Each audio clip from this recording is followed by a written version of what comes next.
Tu as sûrement déjà été dans un état de concentration intense lorsque tu as réalisé une tâche, si bien que tu ne voyais pas le temps défiler. À la fin de cette tâche, tu t'es aperçu que grâce à cet état de concentration, tu as pu non seulement accomplir cette tâche en un temps record, mais tu as également fourni un travail d'une grande qualité. Dans cette vidéo, je vais te donner 5 conseils directement applicables qui vont t'aider à atteindre ou réatteindre cet état de concentration, que tu travailles pendant 3 heures, 4 heures, voire plus. Le premier conseil va être de choisir un lieu propice à la concentration. Effectivement, il y a des lieux peu efficaces quand il s'agit de se concentrer. Typiquement les endroits où il y a du bruit ou beaucoup d'activités autour de toi. Les lieux idéaux propices à la concentration sont pour moi les bibliothèques de ta ville par exemple, ou encore les bibliothèques universitaires. Personnellement, je travaille chez moi uniquement quand je suis sûr à 100% que je ne vais pas être dérangé. Le deuxième conseil, ça va être d'éviter toutes les sources de distraction. Donc on va notamment éviter d'utiliser les écrans en coupant toutes les notifications, que ce soit sur ton téléphone ou même sur ton appareil de travail, donc ta tablette ou ton ordinateur. Pour ce qui est du téléphone, uniquement couper les notifications ne va pas être efficace.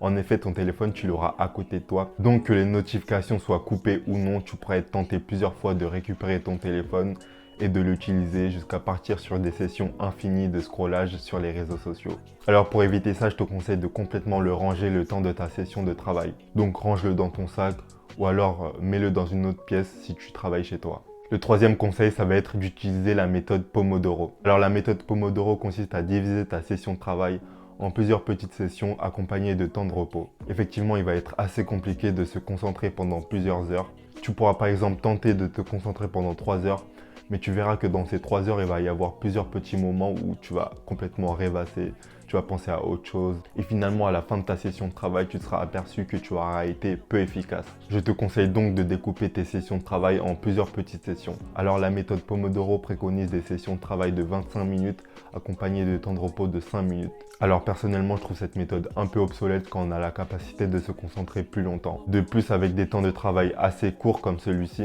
on pourra être plusieurs fois coupé en plein milieu d'une tâche. Enfin, on va s'apercevoir qu'il va être assez dur de se reconcentrer si on coupe ses sessions de travail aussi souvent. Alors ce que je te préconise au début, ça va être plutôt des sessions de travail de 50 minutes accompagnées de temps de repos de 10 minutes. Personnellement, il m'arrive parfois de monter à des sessions de travail de 1h30. Ça va vraiment être à toi de tester et de trouver ce qui te correspond. Le quatrième conseil à faire au début de chaque journée de travail, ça va être d'établir une liste d'objectifs clairs. En établissant une liste d'objectifs clairs, tu pourras vider de ta tête tout ce que tu dois accomplir et faire et tu pourras te concentrer sur l'exécution de ces tâches plutôt que de constamment penser à ton devoir à rendre pour tel ou tel jour ou stresser parce que tu as peur d'avoir oublié une tâche importante. Prends donc 5 à 10 minutes pour établir tous les objectifs que tu souhaites accomplir durant ta journée de travail. Tu pourras ensuite exécuter ces tâches une à une plus sereinement et en étant plus concentré.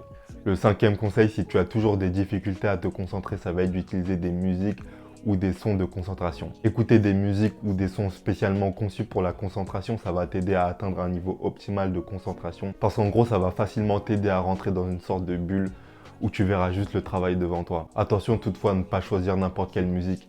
Comme j'ai dit, il y a des musiques spécialement conçues pour la concentration ou des sons. Tu pourras en retrouver sur YouTube si tu tapes par exemple des mots-clés comme musique, concentration ou son concentration. Moi personnellement, parfois il peut m'arriver d'utiliser un son de concentration assez spécial parce que c'est tout simplement des bruits de pluie. Je te mettrai le lien en description si jamais tu souhaites tester ce son. À part ça, teste cette méthode, teste différentes musiques, teste différents sons et vois si ça fonctionne pour toi. Alors c'est tout pour cette vidéo, je t'ai donné mes 5 conseils qui te permettront de rentrer dans une concentration optimale. Si la vidéo t'a plu, n'hésite pas à mettre un j'aime et à la partager et à t'abonner pour pouvoir voir la suite de mes vidéos.